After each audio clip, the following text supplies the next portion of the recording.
فَمَن يَعْمَلْ مِثْقَالَ ذَرَّةٍ خَيْرًا، جو بھی اس دنیا میں نیک کام کرے گا ذرہ برابر بھی، معمولی سا، بالکل تھوڑا سا، تو یرہو، قیامت کے دن اس کو دیکھ لے گا، قیامت کے دن اس نیکی کا بدلہ اس کو مل جائے گا۔ اور وَمَن يَعْمَلْ مِثْقَالَ ذَرَّةٍ شَرًّا، اور جو بھی بندہ، جو بھی بندی ذرہ برابر بھی برائی کرے گی، یرہو، کہ قیامت کے دن اس کو وہ دیکھ لے گا اور دیکھ لے گی، کیا مطلب اس کا بدلہ اس کو مل جائے گا۔ لا تحقرن معروفا، کسی بھی نیکی کو حقیر مت جاننا۔ عبادات میں سب سے زیادہ فضیلت والی جو عبادت ہے وہ نماز ہے۔ آپ نماز پڑھ کر یہ مت سمجھ لینا کہ میں تو نماز پڑھ رہی ہوں، میں تو نماز پڑھ رہا ہوں، میں بہت بڑی نیکی کا کام کر رہا ہوں۔ کہیں راستے سے گزر رہا تھا یا گزر رہی تھی، وہاں پر میں نے دیکھا کہ کوئی کانٹا، کوئی پتھر جو نقصان دہ ہے، کسی کو تکلیف دے سکتا تھا، تو پڑا بھائی میں نہیں ہٹا رہا ہوں یا نہیں ہٹا رہی ہوں، یہ سوچ کے کہ یہ تو معمولی سی نیکی ہے، ایسا مت کرنا، بلکہ نیکی کرتے جاؤ، کیونکہ اللہ سبحانہ و تعالیٰ کے یہاں کوئی بھی نیکی چھوٹی یا بڑی نہیں ہوتی۔ آپ بڑی سے بڑی نیکی کر رہی ہیں لیکن اس میں اخلاص نہیں ہے، اس میں ریاکاری ہے، اللہ تعالیٰ کے یہاں بالکل وہ قبول ہی نہیں ہے۔ اس کے برخلاف چھوٹی سی نیکی کر لی جو انسان نیکی نہیں سمجھتا، لیکن اللہ تعالیٰ کے یہاں وہ اگر آپ کی نیت خالص تھی تو ایسی مقبول ہوگی کہ اللہ تعالیٰ آپ کی مغفرت کا دریا بنا دے گی۔ ایک حدیث میں آتا ہے، نبی کریم صلی اللہ تعالیٰ علیہ وسلم نے ارشاد فرمایا، بنی اسرائیل میں ایک عورت تھی، وہ عورت جہنم میں گئی۔ جہنم میں جانے کا سبب کیا بنا؟ آپ ذرا سنیے۔ جہنم میں جانے کا سبب یہ بنا کہ اس کے پاس ایک بلی تھی، اس نے اس بلی کو جو ہے باندھ کر رکھا ہوا تھا، نہ خود اس کو کھانے پینے کے لیے کچھ دیتی اور نہ ہی اس بلی کو چھوڑ دیتی تاکہ وہ خود جو ہے کیڑے مکوڑے کھا لے۔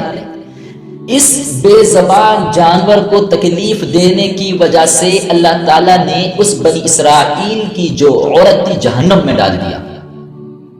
جانور کو تکلیف دی، بے زبان جانور کو، انسان کو نہیں۔ آج ہمارا معاملہ کیا ہے؟ ذرا گروان میں جھانک کر غور کریں، اپنے اس دل میں جھانکے اور غور کرے۔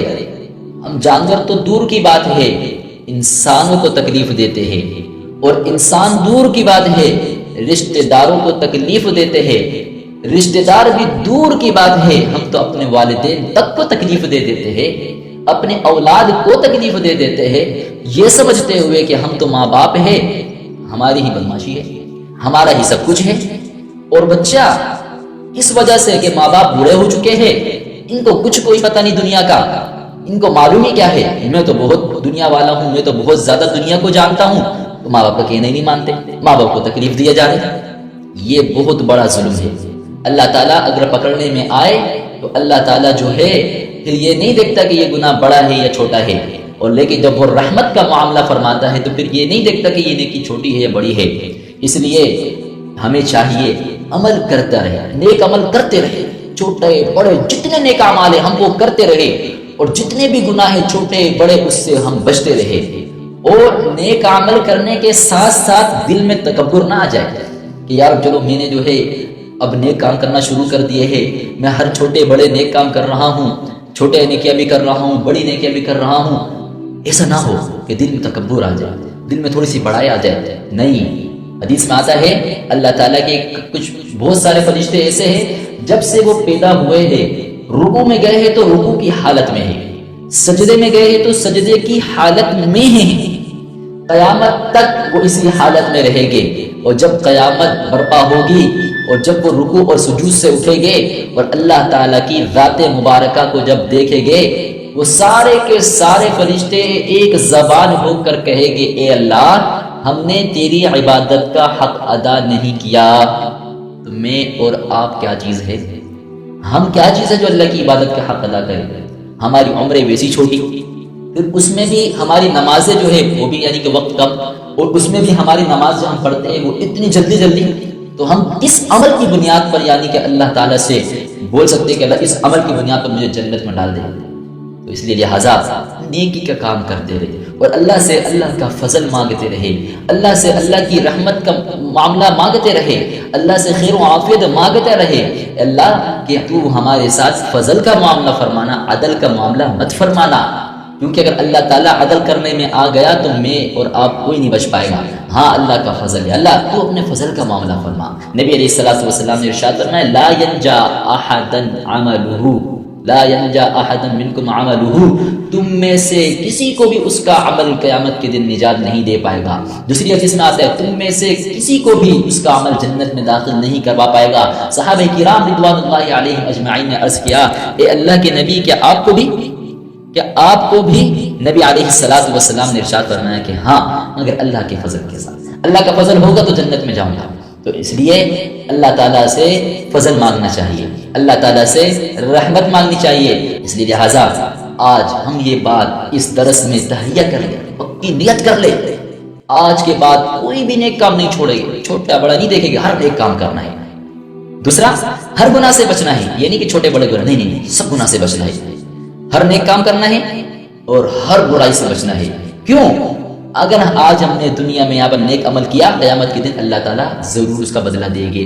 یہاں دنیا میں برائی کی تو اس کی سزا ملے گی. لیکن ایک بات اور سن لیجئے، یہ نیک عمل اور برائی کب تک ہے؟ اگر کسی نے نیک عمل کیا تو مرتے دم تک اس نیک عمل کو باقی بھی رکھنا ہے. باقی رہے گا تو قیامت کے دن اس کو بدلہ ملے گا، جزا ملے گی.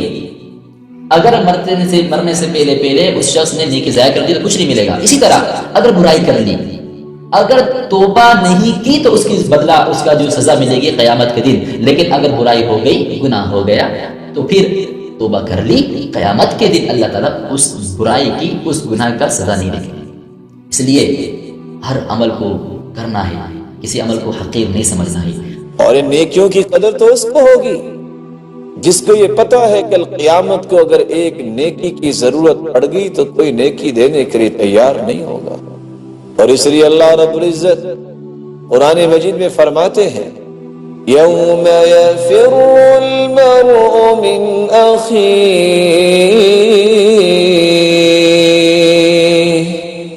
وامہ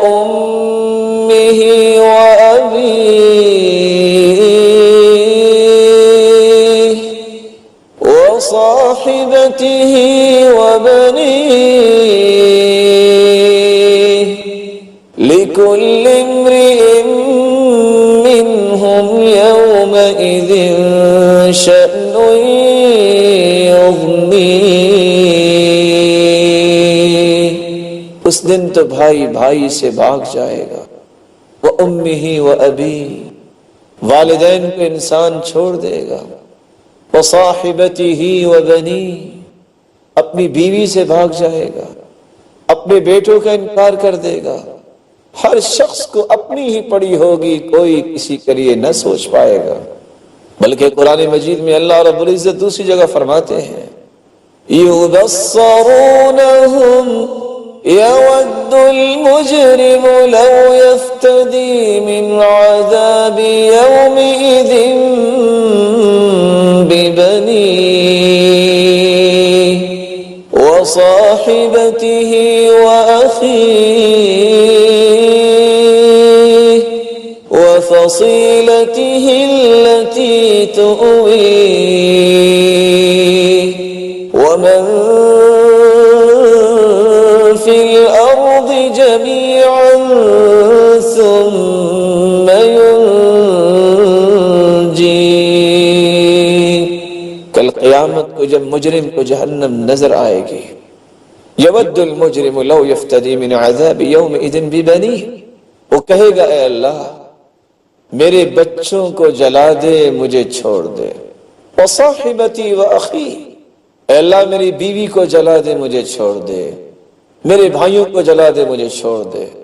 وفصیلتہ التی تؤویہ، میرے خاندان کو جلا دے جس کی طرف میں دوڑ دوڑ کے جاتا تھا، مجھے چھوڑ دے. ومن فی الارض جمیعا ثم ینجیہ، میرے مالک اگر تو راضی نہیں ہو رہا تو ساری دنیا کو جلا دے، مجھے چھوڑ دے. لیکن اللہ رب العزت قرآن مجید میں کیا فرماتے ہیں کَلَّا إِنَّهَا لَظَىٰ نَزَّاعَةً لِلشَّوَىٰ كَلَّا إِنَّهَا لَظَىٰ نزاعة للشوى تدعو من ادبر وتولى. ہرگز نہیں، یہ تو چنگاڑنے والی آگ ہے، انسان کی چمڑی ادھیڑ دینے والی آگ ہے، اور یہ آگ پکارے گی، اس شخص کو بلائے گی من ادبر وتولى، جس نے اس سے منہ پھیر لیا اور جس نے پسے پشت ڈال دیا اس کی تعلیمات کو. اللہ رب العزت ہمیں اس قرآن کو نعمت سمجھنے کی توفیق عطا فرمائے. تبارك الذي نزل الفرقان على عبده ليكون للعالمين نذيرا. اگر آپ چاہتے ہیں کہ آپ کو اسلام سرچ کے نیو ویڈیوز کے بارے میں اطلاع ملے تو آپ اسلام سرچ کے چینل کو سبسکرائب کریں، موبائل یوزرز سبسکرائب کریں اور بیل بٹن دبائیں.